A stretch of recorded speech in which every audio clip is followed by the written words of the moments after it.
गाजी ये तेरे पुरिसरार बंदे जिन्हें तूने बख्शा है ज़ोक़े खुदाई। तारिक बिन ज़ियाद, फ़ातेह उंदलस। आलमी इस्लाम का एक दरख्शां सितारा। इस जवां साल सिपाही सालार की बदौलत मुसलमानों ने उंदलस और स्पेन पर 800 साल हुकूमत की। दास्तान की तरफ बढ़ने से पहले आपसे गुजारिश है कि हमारे चैनल ग्लोबल नॉलेज को सब्सक्राइब करें ताकि हर न्यू आने वाली वीडियो का नोटिफिकेशन आपको मिल सके।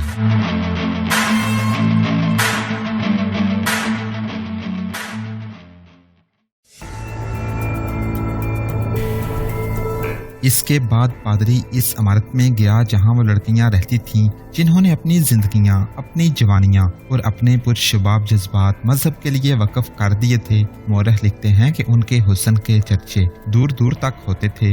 एक से बढ़कर एक हसीन थी और ये सब सारी उम्र कुंवारी रहती थीं। हर लड़की रहबा कहलाती थी। इनके साथ पादरी और राहब रहते थे, वो भी सारी उम्र कुंवारे रहते थे। बड़े पादरी ने इन तमाम रहबाओं को हाल में इकट्ठा किया और इन्हें भी वही वाज सुनाया जो वो जलसाए आम में सुना चुका था। मुसलमानों को डाकू, कज़ाक और लुटेरे कहा और ये भी कहा कि हमला आवर मुसलमान वहशी और जंगली हैं। वो तुम जैसी हसीन लड़कियों को मुहमल और रेशम में लपेट कर नहीं रखेंगे। पादरी ने कहा, तुम्हारे साथ वहशियों जैसा सलूक करके जान से मार देंगे या तुम्हें नीम जान करके साथ ले जाएंगे और सहराओं में रहने वाले कबीलों के सरदारों के हाथ बेच देंगे। हमें इस शहर का या अपनी जाने जाने का गम नहीं, हमें तुम्हारा गम है। तुम इनके हाथ लग गए तो बड़े ही भयानक अंजाम को पहुंचोगी। क्या हम कुर्तबा या तुलिता ना चली जाएं? एक नौजवान राहबा ने पूछा। नहीं, पादरी ने जवाब दिया, तुम्हारे लिए कोई जगह महफूज नहीं। एक तरीका है जिससे इस खतरे को टाला जा सकता है या कमजोर किया जा सकता है। इसके लिए 5-6 लड़कियों की जरूरत है, लेकिन लड़कियां ऐसी हों जो आगे जाकर डर न जाएं। करना क्या है? एक लड़की ने पूछा। हमला आवरों के सबसे बड़े कमांडर को, जिसका नाम तारिक बिन ज़ियाद है, कत्ल करना है, पादरी ने कहा। और उसके साथ जो 3-4 जर्नैल हैं उन्हें भी कत्ल करना है। लड़कियों पर सन्नाटा तारी हो गया, जैसे हाल में कोई ज़ीर रूह मौजूद ही नहीं। काम मुश्किल नहीं, पादरी ने कहा। वो आ रहे हैं और वो इस शहर पर कब्जा कर लेंगे और वो तुम सबको अपने साथ रख लेंगे। ये भी सोच लो कि ऐसा नहीं होगा कि एक एक आदमी तुम में से एक एक लड़की को अपने साथ रख लेगा। वो फौज है, लश्कर है। तुम में से हर एक की हालत उस खरगोश जैसी होगी जो बहुत से बेड़ियों के नरगे में आ जाता है। इस अंजाम को पहुंचने से पहले क्यों ना तुम इनको रास्ते में खत्म कर दो। तुम में कोई एक भी कंवारी नहीं है। मुसलमानों की फौज करमुना से चलकर रास्ते में एक पड़ाव करेगी। जो लड़कियां जाना चाहती हैं इन्हें वहां पहुंचा दिया जाएगा। वो पड़ाव में चली जाएंगी और कहेंगी कि हम तारिक बिन ज़ियाद के पास जाना चाहती हैं। इन्हें कोई नहीं रोकेगा। हर लड़की के कपड़ों में एक एक खंजर छुपा हुआ होगा। तारिक बिन ज़ियाद एक लड़की को अपने हेमे में रख लेगा और बाकी लड़कियों को उसके जर्नैल ले जाएंगे। फिर तुम खुद समझ सकती हो कि खंजर का वार किस तरह करना है। इस काम के लिए 5-6 लड़कियों की जरूरत है। कौन कौन तैयार है? लड़कियों ने एक दूसरे की तरफ देखना शुरू कर दिया। कुछ देर बाद एक और फिर एक और लड़की उठी। दोनों ने इस खतरनाक मिशन पर जाने के लिए रजामंदी का इजहार कर दिया। इन दोनों के उकसाने पर एक और लड़की तैयार हो गई। 3 ही काफी हैं, इनके राहब ने कहा। मेरे साथ आओ। वो इन्हें किलादार के पास ले गया जो एक तजुर्बाकार जर्नैल था। इस जर्नैल ने इन लड़कियों को बताना था कि जिस मिशन पर उन्हें भेजा जा रहा है वो किस तरह पूरा करना है। करमुना से तारिक बिन ज़ियाद ने अपनी फौज के साथ अलीसीजा की तरफ कूच किया। 25-30 मील फासला मुसलमान एक ही दिन में तय कर लिया करते थे। मुसलमानों की तेज पेशकदमी इस जमाने में मशहूर थी। मुसलमान दुनिया के किसी भी हिस्से में लड़े, वहां उन्होंने पेशकदमी से दुश्मन को हैरान कर दिया। सुल्तान सलाहुद्दीन अयूबी और सुल्तान महमूद गजनवी की पेशकदमी को यूरोपी तारीख नवीसों ने दिल खोल कर हराजे तहसीन पेश किया है। तारिक बिन ज़ियाद अपनी फौज से 25-30 मील फासला एक दिन में तय कराया करता था, लेकिन करमुना और अलीसीजा के दरमियान उसने इस ख्याल से पड़ाव किया कि अलीसीजा पहुंचते ही शहर को मुहासरे में लेना और इस किला बंद शहर को कम से कम वक्त में लेना था। मुजाहिदीन को कम से कम एक रात आराम देना जरूरी था। पड़ाव किया गया। शाम गहरी हो गई। तारिक बिन ज़ियाद अपने हेमे में था।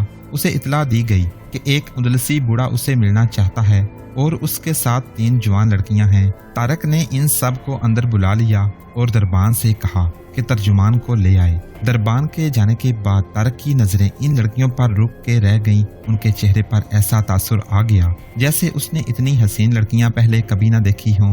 लड़कियां तारक को गौर से देख रही थीं और तीनों के होंठों पर तबस्सुम आ गया। तर्जुमान आ गया। तारक ने उसे कहा कि इनसे यहाँ आने की वजह पूछे। बूढ़े ने अपने मुल्क की जुबान में वजह बताई। फिर लड़कियों ने भी बारी बारी कुछ कहा। ये शख्स कहता है, तर्जुमान ने बर्बर जुबान में तारक को बताया कि ये अलीसीजा से करमुना को जा रहा था। इन लड़कियों में से एक की बांजी और 2 भतीजियां हैं। इससे बताया गया था कि करमुना में अमनो अमान हो गया है और अब अलीसीजा पर हमला होगा और हमला आवर फौज लड़कियों को उठा कर ले जाएगी और सुबह को लड़कियां मरी हुई मिलेंगी। इस डर से ये तीनों लड़कियों को करमुना ले जा रहा था। ये इन्हें मेरे पास क्यों लाया है? तारक ने पूछा। इन्हें भूख यहाँ ले आई है, तर्जुमान ने जवाब दिया। ये शख्स कहता है कि ये हमारे आदमियों से खाना मांग सकता था, लेकिन इसे हदशा महसूस हुआ कि सिपाही लड़कियों से छेड़छाड़ करेंगे। इसने आपके पास आना बेहतर समझा और ये लड़कियां आपको हराजे तहसीन पेश करती हैं। ये दरमियान वाली लड़की कहती है कि ये जर्नैल तारक बहुत बहादुर है जिसने राड्रक को कत्ल कर दिया है। तारक ने दरबान को आवाज दी। दरबान हैमे में आया। इन चारों के हैमे लगवाओ, तारक ने दरबान से कहा, और इनके लिए बिस्तर बिछाओ, इन्हें खाना खिलाओ, ले जाओ इन्हें। तर्जुमान से तारक ने कहा, इन्हें बता दो कि यहाँ लड़कियां महफूज रहेंगी और ये सुबह सवेरे करमुना को रवाना हो जाएं। दरबान और तर्जुमान उन्हें तारक के हैमे से ले गए। एक लड़की वापस आ गई और तारक के पास बैठ गई। वो इशारों में इसे कह रही थी कि वो रात इस हैमे में गुजारना चाहती है। तारक ने तर्जुमान को फिर बुलाया कि लड़की से पूछे कि ये क्या चाहती है। तर्जुमान ने पूछा तो लड़की ने कहा कि वो तारक बिन ज़ियाद के साथ कुछ वक्त गुजारना चाहती है, इसे समझाओ। तारक ने तर्जुमान से कहा कि हम उस मजहब के पैरोकार हैं जो किसी औरत को किसी शख्स के साथ तन्हाई में मिलने की इजाजत नहीं देता। इसे समझाने की कोशिश करो कि मैं इस फौज का सिपा सलार ही नहीं बल्कि इनका इमाम भी हूँ। मैं कोई ऐसी हरकत नहीं कर सकता जिससे दूसरे भी हौसला पाकर किसी गलत रास्ते पर चल पड़े।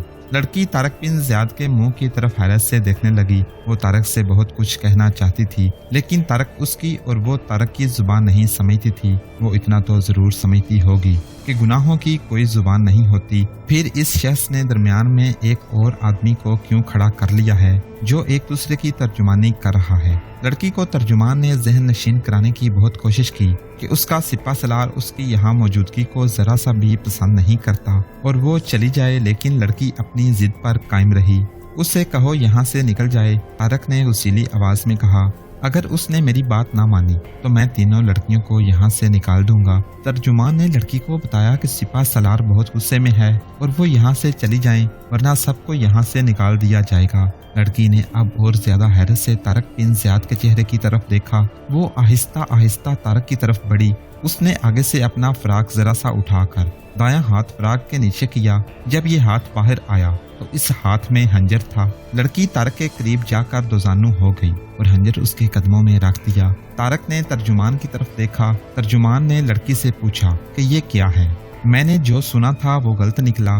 लड़की ने कहा, मैंने पहला आदमी देखा है जिसने मुझ जैसी खूबसूरत और नौजवान लड़की को ठुकरा दिया है। मैं इस सलार को कत्ल करने आई थी और मेरे साथ 2 लड़कियां हैं, वो भी इसी मकसद के लिए आई हैं। ये बूढ़ा आदमी जो हमारे साथ है ये हमारा कुछ भी नहीं लगता। इसे हमारे सबसे बड़े पादरी और अलीसीजा के किलादार ने बेचा है। उन्होंने हमें बताया था कि तुम इस तरह मुसलमानों के सिपा सलार तक पहुंचना और वो तुम्हारे हुस्नो जवानी को देखकर तुम्हें अपने हैमे में रख लेगा और तुम मौका देखकर इसके पहलू में दिल के मुकाम पर हंजर घोंप देना और उसके मुंह पर हाथ रखकर उसकी शारक भी काट देना। फिर हैमे से आराम आराम से निकल आना। दूसरी 2 लड़कियों ने सिपा सलारों को इसी तरह अपने हुस्नो जवानी के फंदे में लाकर कत्ल करना था। अपने इस सिपा सलार से कहो कि मुझे जो सजा देना चाहता है मैं इसके लिए तैयार हूँ। मैं इसको कोई सजा नहीं दूंगा। तारक ने कहा, ये लड़की आई नहीं बल्कि उसे बेचा गया है। अलबत्ता जो आदमी इन्हें लाया है उसे सुबह फजर की नमाज के बाद कत्ल कर दिया जाएगा।